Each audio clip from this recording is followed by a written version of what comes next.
Gracias, señor presidente.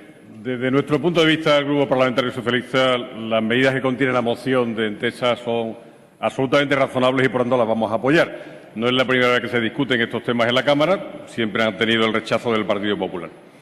Haré un comentario en relación con cada uno de los temas.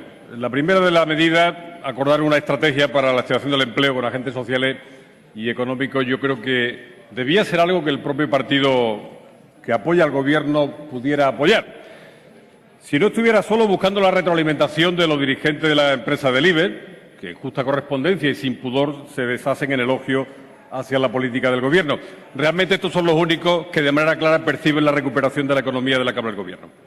Para continuar contentando a los privilegiados que acrecientan su fortuna en tiempos de crisis, la ruta que ha elegido el Gobierno es sin duda adecuada. Otra cosa sería si el Gobierno estuviera dispuesto a escuchar otras voces, otros estados de ánimo, otros espacios de sufrimiento social que desgraciadamente alcanzan niveles de dramatismo para cientos de miles de españoles en los diferentes rincones del país. Autocomplacencia del Gobierno y un hiperbólico ejercicio de autobombo desoyendo la realidad social de España. En el nuevo escenario macroeconómico presentado por el Gobierno en Bruselas, en la actualización del Plan de Estabilidad, prevén, con datos del propio Gobierno, como se ha dicho hoy aquí, una tasa de paro del 23,3% al final de la legislatura. Más allá de los datos de coyuntura que hemos conocido hoy, de los que nos alegramos, nunca hemos estado, desde luego, en la lógica de que cuanto peor mejor, pero será al final una legislatura perdida completamente para el empleo. Inaplazable también impulsar medidas para hacer realidad el acceso al crédito de las pymes a través de los diferentes instrumentos que tiene la Unión Europea, el Banco Europeo de Inversiones, el ICO.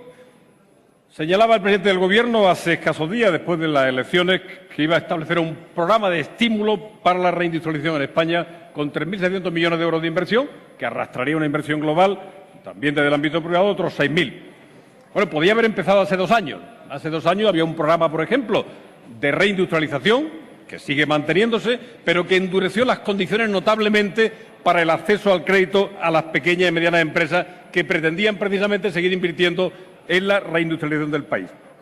Hablábamos de que se pasó del 0% al 4,9% en los tipos de interés, se redujo el periodo de carencia de 5 a 3 años y el periodo de amortización de 10 a 7 años, con lo cual lo que se hizo objetivamente fue endurecer y dificultar la actividad inversora de las empresas. Tercero, respecto al déficit. Nos parece más que razonable que se plantee una cierta alivio en la presión que las comunidades autónomas han tenido a la hora de reducir el déficit, máxime cuando desde el Gobierno de la Nación, en lo que se refiere a su espacio competencial específicamente, Administración General del Estado y Seguridad Social, no se ha hecho ninguna reducción del déficit. Un poco de oxígeno a las comunidades autónomas, que son las que soportan precisamente los servicios públicos básicos del estado de bienestar, no vendría mal para no hacer lo que se está haciendo, que es recortes absolutamente incompatibles con el mantenimiento de los servicios públicos de calidad. Apartado cuarto, acelerar reforma fiscal. El Gobierno anuncia que el 13 de junio va a aprobarla. Bueno, veremos a ver en qué término. Tenemos datos de Eurostat del año 2013, 9,1 puntos por debajo de la media de recaudación de los países de la Unión Europea. Así no se puede financiar las obligaciones que tiene el Estado. Y es imprescindible hacer, efectivamente, una reforma fiscal, pero que introduzca más equidad, de forma que la aportación entre la renta del trabajo y la del capital y las empresariales sea más equitativa. Desde luego, no más amnistías fiscales.